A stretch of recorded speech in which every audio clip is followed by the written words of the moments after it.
a threat to free and open internet. But about the first points, you're saying that the government is at fault and the operators are just responding to market forces. What if the operators are strong-arming the government into reducing reserve prices? I mean, you haven't addressed that issue. No, but it is not that. That's what I'm saying. Because there are 12 operators today who want to participate. Some of the licenses have been cancelled. So he is desperate. He wants to continue service in this country. And for that, he has to pay the price and then only he can continue. Okay, all of them have got foreign partners also. So they have money, I mean, but they don't have enough money to buy spectrum at this reserve price. What you're saying is possible that there is a cartel, but when we see the prices of 3G auction which was paid by them, at the same time, at that time also there were the same number of operators who are there today. Bharati is there, Vodafone is there, Idea is there, Reliance is there, Tata is there. All these operators were there when 3G spectrum was auctioned. Now they realize that the 3G spectrum price which they paid itself is a mistake, because 3G has not picked up in this country and they are losing money on that which they paid. That is why they are trying to increase the tariff now for even normal 2G services, because they have to make up for the amount which they have paid for the 3G spectrum. Okay, when the same operators bid for 3G, there was a business case. Okay, and these are not small operators, they are all big companies, no, with billions of dollars worth companies. So if there is a business sense, they will definitely enter into this market.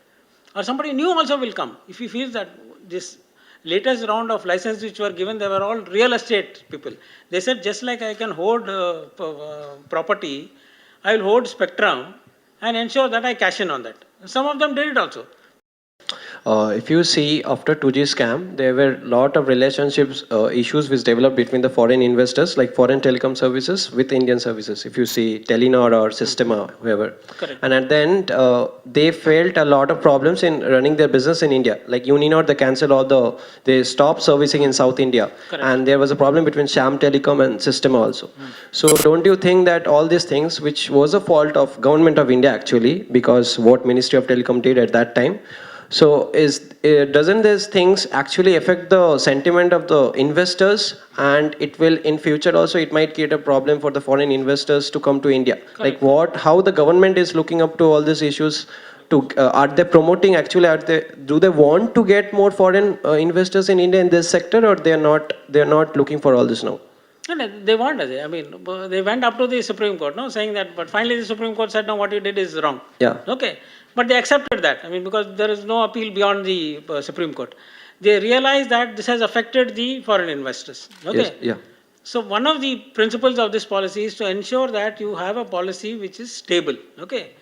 Today, there are, for example, the Vodafone case. He says retrospectively, 10 years back you transferred somebody else bought your company, so for that you pay me tax today. Okay, this is a policy which probably Supreme Court may also strike down. Okay.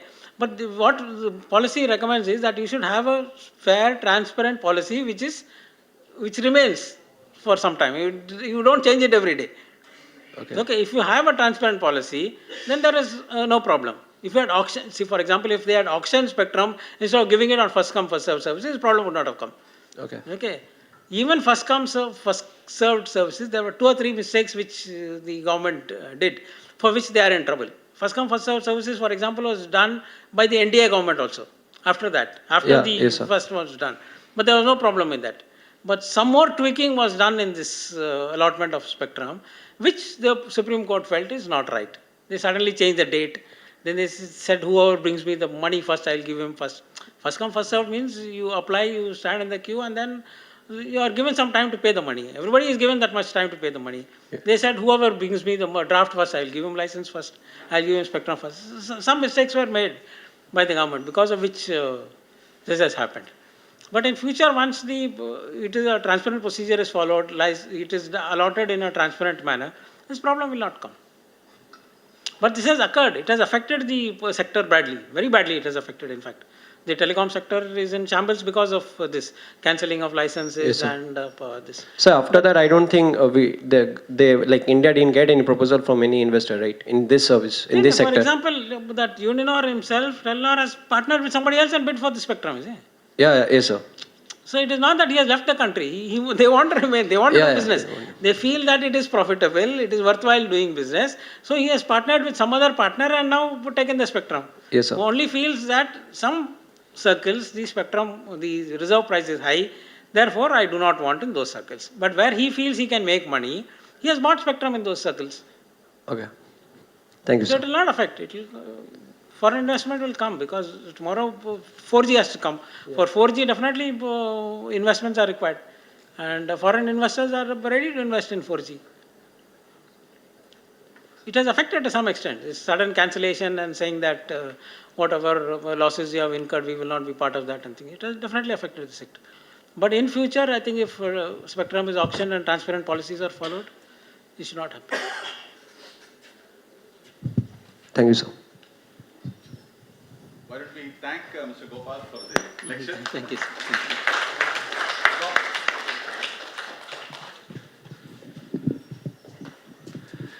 I think from the questions, you can probably sense that the whole telecom market is a very complex, very dynamic market. And to have someone who has been in the front lines, who has actually dealt with this at very close level, observed it, studied it, and to give his opinion on the national telecom policy, I think we were very fortunate to see a glimpse of what the country is planning, what the country is thinking ahead. And again, the information that was shared with us, I'm sure gave us a very broad perspective of what is coming ahead as far as telecom.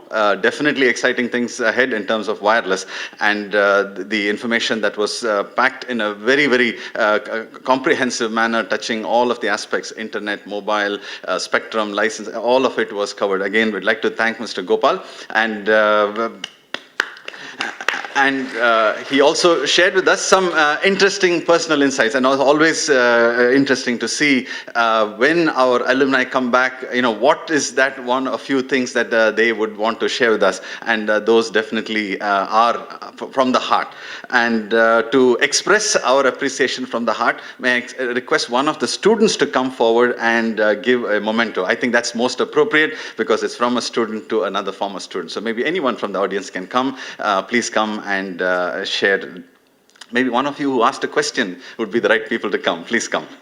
Please come and give the memento. Memento is here. It's from all of us at IIT Madras to welcome one of our own back to the campus. So.